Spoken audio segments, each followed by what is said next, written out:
Assalamualaikum warahmatullahi wabarakatuh. Perkenalkan, nama saya Reza Setan Nugraha dengan NPM 221501087. Pada kesempatan kali ini, saya akan melakukan seminar proposal, di mana judul yang saya ambil adalah analisis keamanan sistem informasi berbasis web di lingkungan Universitas Lampung terhadap ancaman DWS dan SQL injection. Uh, Langsung masuk ke daftar isi saja, teman-teman. Di sini bisa rekan-rekan sekalian lihat. Di sini ada beberapa poin. Terus langsung masuk saja ke berikutnya, itu latar belakang. Dalam era digital saat ini, itu Universitas Lampung sangat bergantung pada sistem informasi berbasis web seperti Fiklas, Siakad, terus ada juga portal akademik untuk menunjang aktivitas akademik serta administrasi yang dilakukan Universitas Lampung. Namun, karena ketingginya ketergantungan di sini, itu juga dapat mempeluang terhadap ancaman cyber, teman-teman, rekan-rekan. Salah satu serangan yang kerap terjadi itu adalah website divestment, yaitu perubahan tampilan web secara ilegal yang dapat merusak reputasi institusi. Kelas Unila sendiri itu pernah terkena serangan website divestment, di mana pada saat itu tampilan halaman utamanya itu diganti oleh pihak tidak bertanggung jawab menjadi tampilan web situs judi online. Terus selain itu juga serangan SQL injection juga menjadi ancaman serius karena memungkinkan akses tidak sah ke basis data melalui celah input yang tidak tervalidasi. Terus ada juga di studi kasus pada UPN Veteran Jakarta itu mengungkap kerentanan terhadap SQLI dan sniffing. Jadi ditunjukkan perlunya audit keamanan juga, rekan-rekan sekalian di Universitas Lampung. Oleh karena itu, analisis dan penguatan sistem keamanan secara menyeluruh sangat diperlukan untuk melindungi kerahasiaan, integritas serta ketersediaan data di lingkungan Universitas Lampung. Terus langsung masuk ke poin selanjutnya, rumusan masalah. Rumusan masalah sendiri, saya di sini memiliki 4 rumusan masalah. Yang pertama, itu bagaimana tingkat keamanan sistem informasi berbasis web yang digunakan di lingkungan Universitas Lampung terhadap ancaman seperti SQL injection dan divestment. Yang kedua, apa vulnerabilities yang terdapat pada sistem informasi web Universitas Lampung yang dapat dimanfaatkan oleh pihak tidak bertanggung jawab. Terus yang ketiga itu metode dan tools apa yang efektif untuk melakukan analisis dan pengujian keamanan terhadap ancaman DWS dan SQL injection. Yang keempat, apa rekomendasi langkah mitigasi yang dapat diterapkan untuk meningkatkan keamanan sistem informasi berbasis web di lingkungan Universitas Lampung. Mas, lanjut ke tujuan penelitian. Tujuan penelitian di sini juga ada 4 sesuai dengan poin rumusan masalah. Yang pertama itu menganalisis tingkat keamanan sistem informasi berbasis web yang digunakan di lingkungan Universitas Lampung terhadap ancaman serangan seperti SQL injection dan divestment. Yang kedua, mengidentifikasi celah-celah keamanan vulnerabilities yang terdapat pada sistem web Universitas Lampung yang berpotensi dimanfaatkan oleh pihak tidak bertanggung jawab. Yang ketiga, itu menerapkan metode dan tools pengujian keamanan yang efektif untuk mengevaluasi kerentanan terhadap serangan DWS dan SQL injection. Terus yang keempat itu memberikan rekomendasi langkah mitigasi dan peningkatan keamanan terhadap sistem informasi berbasis web di lingkungan Universitas Lampung, jadi agar lebih tangguh terhadap serangan cyber. Langsung masuk ke selanjutnya, ada manfaat penelitian. Di sini saya memiliki 2 kategori. Yang pertama, ada secara teoritis. Jadi penelitian ini berkontribusi dalam pengembangan ilmu di bidang keamanan sistem informasi, khususnya terkait serangan SQL injection dan divestment, serta menjadi referensi bagi penelitian selanjutnya. Terus yang kedua, kategori secara praktis. Jadi penelitian ini memberikan evaluasi empiris terhadap kerentanan sistem informasi web di Universitas Lampung yang dapat digunakan sebagai dasar dalam pengambilan kebijakan keamanan TI kampus. Selain itu juga hasil penelitian ini diharapkan dapat memberikan masukan teknis bagi tim pengembang dan pengelola sistem informasi untuk memperkuat keamanan aplikasi web. Serta nantinya bisa membantu juga mengidentifikasi celah yang dapat dimanfaatkan oleh pihak yang bertanggung jawab. Selanjutnya batasan masalah. Di sini ada 5. Yang pertama, saya membatasi fokus pada sistem informasi web aktif di Unila. Jadi saya hanya fokus kepada web-web aktif yang ada di Unila seperti Viklas, Siakat, terus portal akademik serta website subdomain dari unila.ac.id.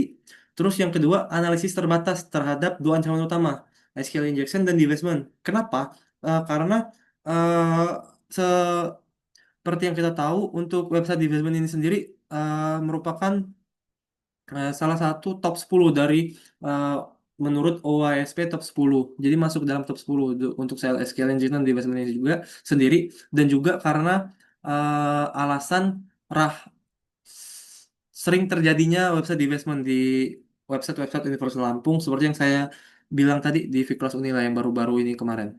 Terus yang ketiga itu pengujian dilakukan secara non-invasif dengan metode penetration testing. Jadi saya melakukan pengujian ini menggunakan tools OFZAP, Arachne, dan teknik black box dan dilakukan secara non-invasif.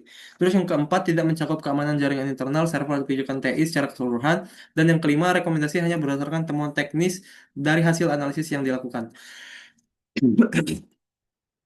Ah, selanjutnya masuk ke teori terkait.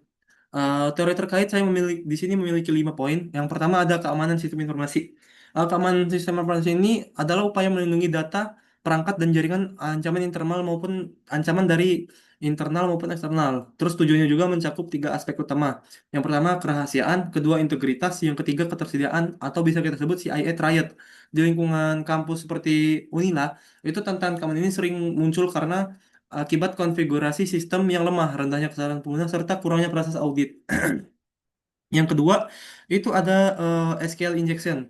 Jadi, SQL injection ini merupakan salah satu jenis serangan cyber yang menargetkan aplikasi web dengan cara menyisipkan perintah SQL berbahaya ke dalam input pengguna, seperti form login ataupun URL-nya.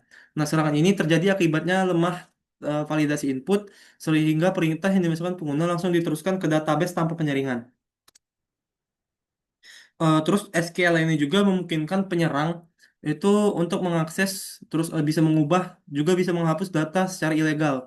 Salah satu contohnya yang bisa kita ambil sendiri itu bisa kita ambil prinsipal kode seperti OR petik satu sama dengan petik satu. Nah, jadi pada form login kalau kita sisipkan seperti itu bisa langsung melewati proses autentikasi. Nah, teknik SQL sendiri juga sangat beragam. Dimulai ada union based, terus ada error based, ada juga yang ketiga blind SQLI. Terus serangan SQL ini juga termasuk dalam daftar OWASP top 10 yang seperti saya bilang tadi. Karena dampaknya ini serius terhadap kerahasiaan dan integritas data. Terus yang ketiga itu ada website divestment. Nah, website divestment ini sendiri itu adalah serangan cyber yang mengubah tampilan situs web tanpa izin oleh pihak tidak bertanggung jawab. Biasanya dengan menyisipkan ataupun mengganti konten HTML melalui celah keamanan. Serangan ini itu bisa merusak integritas informasi dan sering digunakan untuk menyampaikan pesan politik biasanya. Terus mempermalukan institusi ataupun menunjuk keberhasilan peretasan seperti akhir-akhir kemarin yang Viklas Unila di bobol, terus diubah tampilannya menjadi situs judi online, terus ada juga website-website pemerintahan yang kan website di basement, jadi seperti itu. Terus selanjutnya ada penetration testing. Nah, untuk penetration testing ini sendiri itu merupakan simulasi serangan cyber yang dilakukan secara terkendali untuk mengidentifikasi celah keamanan pada sistem informasi seperti aplikasi, web, jaringan, serta servernya. Metode ini itu bersifat proaktif karena pengujiannya itu melalui sistem dari sudut pandang penyerang. Jadi ini nanti bisa membantu organisasi memahami titik lemah sebelum disalahgunakan oleh pihak tidak bertanggung jawab. Terus untuk penekanannya sendiri itu ada 3. Yang pertama ada black box tanpa informasi sistem. Yang kedua ada white box, akses penuh terhadap sistem, dan yang ketiga ada gray box, bagian informasi. Terus untuk prosesnya sendiri itu ada 3 meliputi perencanaan, pemindaian, eksploitasi, dan pelaporan.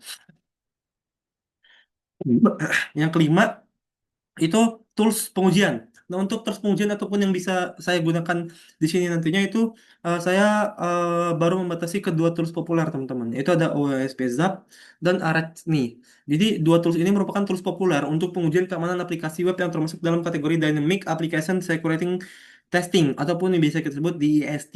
Jadi, OSP Zap ini efektif menghadapi kerentanan seperti SQL injection serta XXS. Terus Arak nih unggul dalam akurasi deteksi, dalam efisiensi pemindahan situs dinamis. Jadi jika kedua tools ini dikombinasikan, keduanya sangat ideal karena Zap memiliki cakupan luas, sementara Arak nih tadi bisa meminimalkan false positif. Oke, langsung masuk ke selanjutnya untuk penelitian terkait. Nah, penelitian terkait sendiri, saya di sini memiliki ada 6 teman-teman. Jadi untuk menghindari plagiarisme, saya mengambil beberapa penelitian terkait yang hampir sejenis dengan penelitian yang akan saya lakukan. Mungkin bisa teman-teman lihat sendiri. Saya beri waktu.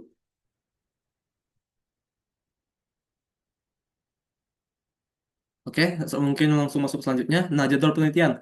Jadwal penelitian saya sendiri di sini saya em, eh, mengatur waktu selama 5 bulan. Jadi selama 5 bulan dimulai dari bulan Juli sampai November saya bakal uh, melakukan penelitian ini sendiri yang dimulai dari studi literatur di bulan Juli, terus pengumpulan data di bulan Agustus, September saya melakukan penetration testing, fokusnya di Oktober saya fokus melakukan analisa kerentanan dan dokumentasi, terus di November saya bakal melakukan perumusan rekomendasi. Untuk laporan penyusunan laporan bahkan dilakukan selama 5 bulan penelitian ini teman-teman, rekan-rekan sekalian. Nah, langsung masuk ke tahapan penelitian. Untuk di tahapan penelitian sendiri, di sini saya memiliki 8 tahapan. Nah, tahapan pertama itu studi literatur. Untuk studi literatur, saya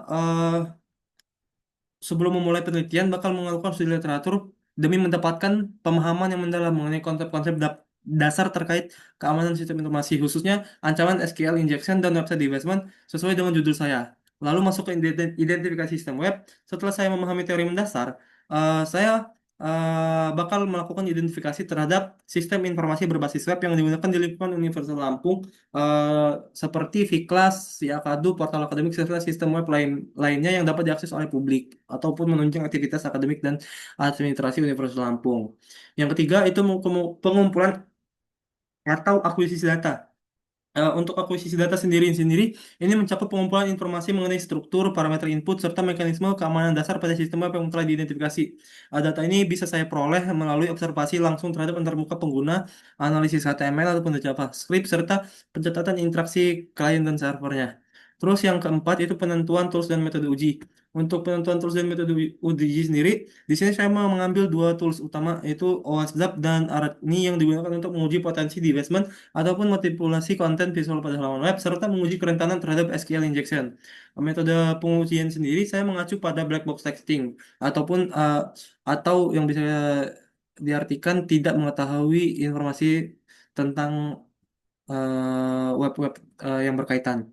Terus pengujiannya juga dilakukan secara etis dan terbatas atau bisa kita sebut non-invasif. Terus yang kelima itu masuk ke pengujian keamanan sistem web. Di sini setelah alat dan metode telah saya tentukan, pengujian bakal dimulai.